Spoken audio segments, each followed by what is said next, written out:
All right, Lynn, how's everything coming along today? You doing all right? Doing all right. How are you? Doing well. Why don't you tell everybody a little bit about who you are, your background, people that are watching this webinar to kind of get them to know more about you and your message and who you are as a person and as an individual. Yeah, so I was in corporate America for, most of my adult life, and real estate and financial consulting. And every time there's kind of a recession period, I get kind of drawn into the banks to do some workouts. In the crash in '87, did some work with RTC. In the '90s, I was in Mexico City doing a lot of, after the devaluation there, a lot of restructuring and workouts and selling off loan pools. And then again, of course, since 2008, I had been doing workouts again. But my story. In 2014, I had a traumatic brain and spinal cord injury, which still healing through, but I'm at the final stages, I think. But that whole process really kind of propelled me into this new trajectory where I really want to help people through my story and my experiences, which really helped me find a purpose and live with a purpose. And it's an empowering place to be. And so that's kind of shifted me into the coaching speaking. I wrote a book that came out last year about my experience. But the funny thing is, the tools that I used to enact my own healing are exactly the same tools that made me more productive in work and then help my clients, achieve their goals in their careers and in their personal lives. So that's who I am. And my message is just, I don't want everybody to be as healthy as I can, starting up here in the mind. You know what, Lynn? You asked a great question. I'm going to make a quick slight pivot. What is the name of your book? Altered on Impact. Altered on Impact. And you can purchase that, online, your website. Where can they purchase the book? Yep, online at Amazon. And you can find me at lindelgaudio.com. And of course, I'm on Facebook, LinkedIn, and Instagram. I just can't get myself to go to Twitter yet. That's right. You're not missing a whole lot in that area. All right, good. So let me ask you this question. What was the purpose of the book? Because we talk about the title. I've actually, I'm actually reading a couple books now, but yours was the last one I've read through its entirety. You talk a lot about change, and you talk a lot about being a caterpillar into a butterfly. That was a chapter and all that good stuff. What would you say is the main why in which you wrote the book? So, my healing experience brought me from a place of near suicide, but thankfully I stuck at suicide, into this amazingly powerful place, and everything changed for me. But then I learned, a couple years into the process, I learned that the tools and strategies I was developing kind of intuitively were actually founded in neuroscience. And then I became obsessed with the neuroscience. And I realized that, my gosh, we don't have to wait for an illness or injury. And this can help a lot of people. So I had to get it on paper, and I had to share my story in hopes of helping others, kind of find their own purpose and their own personal power and take it back. So now let's lead to my next question. We're going to talk a lot about today on this webinar about immunity. What does the word immunity mean to you? I mean, you've gone through TBI, corporate America, being in the the '87 crash, the '08 crash. So you've seen a lot of very horrible economic impacted events that have really done a lot of damage to our society. So what was the word immunity? What does that mean to Lynn Delgaudio? Yeah, well, a couple things. In the traditional sense of, your own immune system and staying healthy, of course. But also, when you get to this place that I've been able to get to, and I know that you're there, Marcus, too, things that used to impact you in the past kind of ping off of you. You become immune to them in a way, right? So when you've gone through hell and back and hell and back and hell and back, there's no more hell. You know what I mean? It's only heaven on earth. You learn how to deal with adverse circumstances, and you realize that you are not your circumstances. This coronavirus will pass. We will, for the most part, be fine. We are going to, what we need to do is understand, observe, and not attach meaning that is going to cause us stress about it. So, you know what I mean? So really becoming immune or not infected by your circumstances. You talk about the virus will pass. We're in this economic time right now that's being driven by a horrible virus that started in China back, I think, at the end of last year, 2019. And it's now in our country. As I'm sure you know, yesterday, San Francisco is on a 24-hour lockdown Right. every day for the next 3 weeks. I mean, you can talk about the impact it's going to have today, but you know as well as I do, and you've been in banking and all that, it's going to have a dramatic effect for months, years to come down the Yes. line. So, let's talk about that. If people are afraid of the virus or the fear of just like, well, if I step outside into the air, I'm going to get the virus. And as you know, we talked about this a little bit before the webinar started. Idris Elba has no symptoms. The mayor of Miami has no symptoms. What do you think is a way people can manage the fear that they might be going through or experience because of the virus, hysteria at this time? I mean, I was sick a couple weekends ago. I thought I was getting a fever. I loaded up on C and zinc and elderberry and rest and water. And in 48 hours, I was fine. Did I have coronavirus? I don't know. I mean, it could have been just a bug. I don't know, but it was only a couple weeks ago, but no one was really talking about it at that time. And in Mm-hmm. retrospect, I'm thinking, well, I don't know, but the fear, Marcus, the fear is often worse than the thing we fear. I Mm.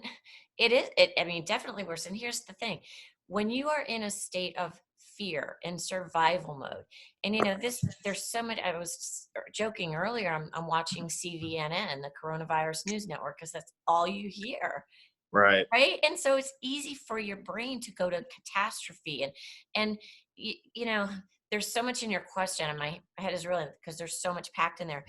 This is going to have a really bad effect. And I personally know people already who are saying, I'm not going to be able to make my mortgage. I won't be able to pay my rent. This is going to have a massive impact financially on people. And, you see all these stores closing, people are out of jobs. But small business owners are going to really hurt. I mean, it's just the ripple Slaughter. effect is like a tsunami. And whether or not this virus, is as bad as they're saying, I mean, we don't really know, but whatever it is, the financial impact is going to be devastating, really devastating. So it's very easy when your basic needs are at risk of not being met. Maybe you're thinking I might lose my home. You think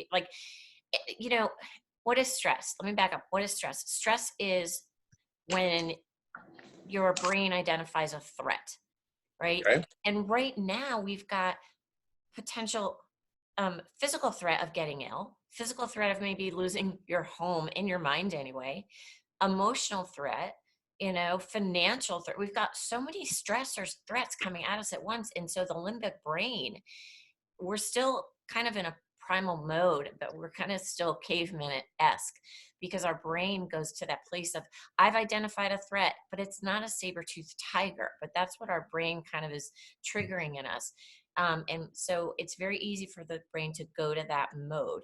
Now, when you go to that mode, talk about immunity, what happens is your brain releases cortisol, adrenaline, stress hormones, and it shuts down the immune system in order to conserve energy to fight that threat.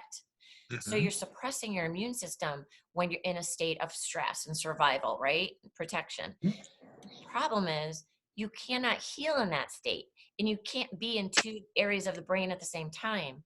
So I think it's very important for people to kind of reality test, rationalize, try to just simply be an observer of what's happening in your brain. When you feel your body tense up, pay attention and recognize that, oh, I get it.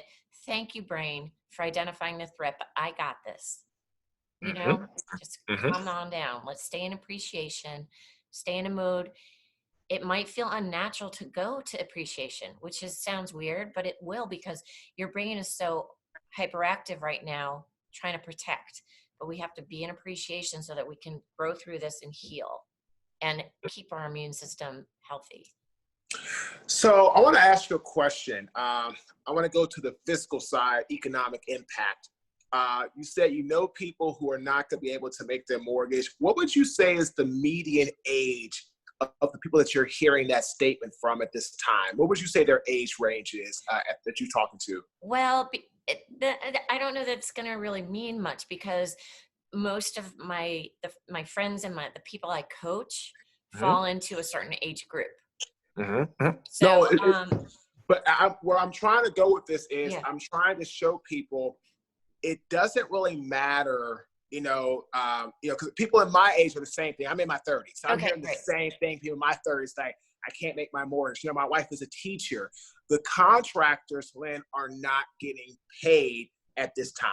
Right. If they're done. And it's amazing. Like, these people are 30s and 40s, and they're trying to work. And again, it goes back to the stress and the immunity of how it's so unrealistic for people to understand that this is going to just have such an effect. And I'm hoping that at some time in our society, they start saying, hey, we've got to stop this, and we've got to get back to normal as soon as we can to help people get rid of that stress that they're feeling. So that's why I was kind of asking you about the age range, because I'm seeing the same thing in my age range. I just didn't know if it would be older or younger, or what the case might be. Well, I mean, the financial impact is not going to discriminate against any age group. We're all inclusive here. I mean, people, people in their 20s are going to be hurt by it. People in their 70s are going to be. I mean, it's all. Right. Yeah. We're all in it together. We're all in it. We are all concentric circles right now, in so many ways. We are all in this together. And if I go out and I sneeze, right. But we're all in this together. Yeah. It's the ripple effect is really, yeah. And that's where I was going with it. So you answered my question that it doesn't matter if you're 20, 30, it doesn't matter. I mean, because again, you would hope people that are older would have savings, but with the stock market doing what it's doing, people are losing everything. And then it's just a ripple effect all around. So and when the majority of us don't even have $400, the vast majority of Americans don't have $400 to $1,000 for an emergency. Yeah. I mean, you answered my question in a great way. I think what you're talking about as far as immunity is trying to eliminate stress. Like you said before, if you're in a stressful state, you can't heal. And that's a very good point. And I think a lot of times we need to just try to focus on what we have going forward. And I like how you said that about immunity. So I have a question now. What are some things or some strategies that people can do in this time, Lynn, to prepare themselves for what might be happening or what they might face in these hard times that are coming upon our country? Yeah, and glad that didn't come through the webinar. Your cough. Keep that over there on your side. Nice, thank you, Lynn. I appreciate that. So one thing, with all these events being canceled and postponed and etc. Hey, listen, guess what's not canceled? Love. Guess what's not postponed? Creativity. Guess what's not shut down? Your spirit, your mind, our purpose. But there's so much good in the world. But here's some strategies. And I'm working with a couple clients right now on this, exactly starting tomorrow. But first and foremost, like I already mentioned, you gotta take care of your stress level. Stress, do you know, stress is actually at upwards of 90% of all illness is attributed to stress. Yep. Think about that. I mean, that's something. Wow. And 90%? Yes. And before this pandemic, it was estimated that 60 to 70% of us are in an elevated state of stress. That's crazy. And so what happens is when you're in that state, your brain can downregulate genes that trigger disease. So we really want to mitigate that as much as possible. And there's all sorts of ways we can do it. We've heard a lot about meditation and yoga and just singing and just laughing. You don't even need to have anything to laugh about. If you just start laughing, you'll find that like you will just continue laughing, or people around you will start laughing. It's experiment at home. That's one. It's always number one in my books, maintaining, managing your stress. Nutrition, ditch the McDonald's for a couple weeks. And you don't have to lose all the bad stuff, but you want to incorporate nutrient dense foods as much as possible to support your immune system. Leafy greens and fatty fish, and the stuff we already know. But that will really help. Rest. When you are sleep deprived, which I think many of us are before the pandemic, your immune is suppressed. There are certain proteins that are underproduced that your body needs to fight immunity. And if you do get sick, you're just delaying your recovery time. So sleep is really important. Plus, you're just no fun to be around if you're sleep deprived and cranky old. Go out in nature. People who have, there's been studies that have shown that if you take patients recovering from surgery and you put some patients next to a window where they can see trees and plants, and others where they can just see a brick wall, the ones that are viewing the plants will heal faster and need less medication. When you're around plants, there's certain chemicals that are released that once they get into the bloodstream, your body can start producing, they call them white killer cells that can fend off certain illnesses. So very important. Take a walk, get out in nature. And number 5, I'll just stop at this one because there's so many ways, but it's so important to stay connected. We are wired for connection. And now that a lot of businesses are shifting to more remote workspaces, a lot of people, employees, may not be comfortable with that situation. If you've got kids at home too, and now you're all in your house together, there's a lot of stress. But say you're alone and this is new to you. I mean, I've been doing this for 20 years, working remotely. It's not a big deal to me, but a lot of people are going to be feeling a little isolated. And I think it's important that we don't allow social distancing to create alienation and isolation. So there's a lot of strategies that I'm helping with my clients with currently to say, employ Zoom, go to webinar, whatever it is, FaceTime, but I'm not talking social media, overdoing it on social media, but connecting one-on-one, face-to-face with your friends, your loved ones. Oh, you can do this all around the world now. Right. Those are my top 5. Awesome. So I have a question for you, and you brought this up based upon your response. And I want to ask you this because and I know we're both do a lot of speaking, right? I mean, so we speak all the time, travel across the country, big stages, all this kind of stuff. Right now, that is on hold for a lot of us. So how are you at this time, Lynn, servicing your existing clients? How are you at this time? Sorry about that. How are you at this time, Lynn, servicing your existing client base? And then how are you talking to potential clients, letting them know that you have the ability to service them as well? So, what we're doing right now, here's the thing. You don't have to I think there's a lot of flexibility that goes along with these online platforms, right? Because you can still have that inspiring, impactful talk that you would give on a stage in front of people. But guess what? Now you've got a recording. If you've got some employees that needed to be on the road or were out or got the corona bug or whatever it is, or new employees coming on board, and you really want them to hear this talk about immunity or hear this talk about work-life balance, you can make that part of their introduction package when a new employee comes on, or if somebody missed it, they can watch it at their leisure. So I think there's a lot of benefits and flexibility to be realized through these online platforms. And so I'm doing a lot more of that now, and I've got a couple online programs launching soon, and I'm an immunity blueprint summit with industry experts from all over the country to and hopefully it'll launch another month or so. It takes some time to get up and running, but we're going to have people on, or experts on traumatology and neuropsychology, on functional medicine, genomics and epigenetics, fermentation, on nutrition, on just a brain health, like so much related to immunity. So that's how I'm continuing to service clients. But yeah, all our speaker friends have their lives out. Everything's been canceled for the foreseeable future.